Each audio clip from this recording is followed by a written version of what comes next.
India में पहले बहुत सारे स्टॉक एक्सचेंज होती है, regional stock exchanges, BSc, DSC, Ludhiana stock exchange, Pune stock exchange, बहुत सारी, हर एक रीजन की एक अपनी स्टॉक एक्सचेंज थी। अभी भी आई है? नहीं, अब नहीं, अब इंडिया में 2 ही स्टॉक एक्सचेंज बेसिकली मेन चलते हैं, एनएससी एंड बीएससी।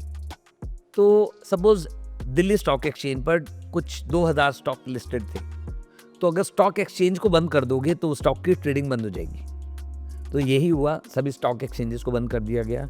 कंपनीज को ऑप्शन दी गई कि आप किसी और स्टॉक एक्सचेंज पे जाना चाहते हैं लिस्टिंग कराने तो चले जाएं, पर 80% उनमें से जो कंपनियां थी वो कहीं नहीं गई, वो वहीं पर लिस्टेड रही। एक्सचेंज बंद होगी तो उनके स्टॉक में ट्रेड होना बंद हो गया, ट्रेडिंग बंद होगी तो टोटली इलिक्विड हो गए सारे स्टॉक्स। तो 2009 में हमें किसी ने आइडिया दिया कि अनलिस्टेड शेयर्स होते हैं और बहुत वैल्यूएबल, इनमें कुछ कंपनियां निकल जाती हैं जहाँ पैसा अच्छा बन सकता है। Then we started doing research, हमने बहुत सारी कंपनियां समझी। तो उस टाइम पे यू वोंट बिलीव, हम एक के पी मल्टीपल पे स्टॉक बाय करते थे। जितना अर्निंग पर शेयर होता था उतना स्टॉक प्राइस पे हम स्टॉक बाय करते थे। और इसकी रिसर्च कैसे करते थे सर? क्योंकि उस टाइम पे तो ना कंप्यूटर इतने एक्टिव थे, ना टूल्स। कैपिटल लाइन जैसे डेटाबेस होता था, तो कैपिटल लाइन की हम सब्सक्रिप्शन लेते थे, उसके ऊपर अलग अलग फिल्टर्स लगा के रिसर्च करते थे, तो कंपनियाँ अच्छी मिल जाती थी।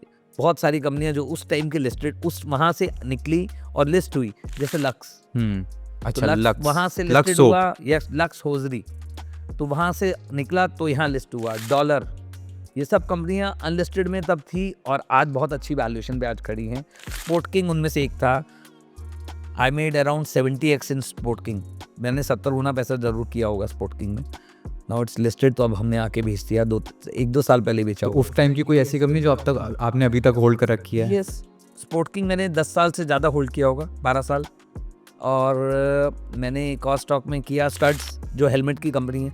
It's the world's number 1 helmet company, पूरे दुनिया की नंबर 1 है। अभी भी उसके शेयर्स अनलिस्टेड में ट्रेड होते हैं? Yes, I invested in 2013 I think. और उसका तब मल्टीपल क्या था? तब पी मल्टीपल वॉज हार्डली 1 और 2। और आज की डेट में मैं अभी भी होल्ड कर रहा हूँ, अभी तक उसका आईपीओ नहीं आया, तो 11 साल तो हो गए मुझे इन्वेस्ट करते हुए, and I made almost 70-80x in that company. उतना हो चुका है आज की डेट में, but still I am holding it.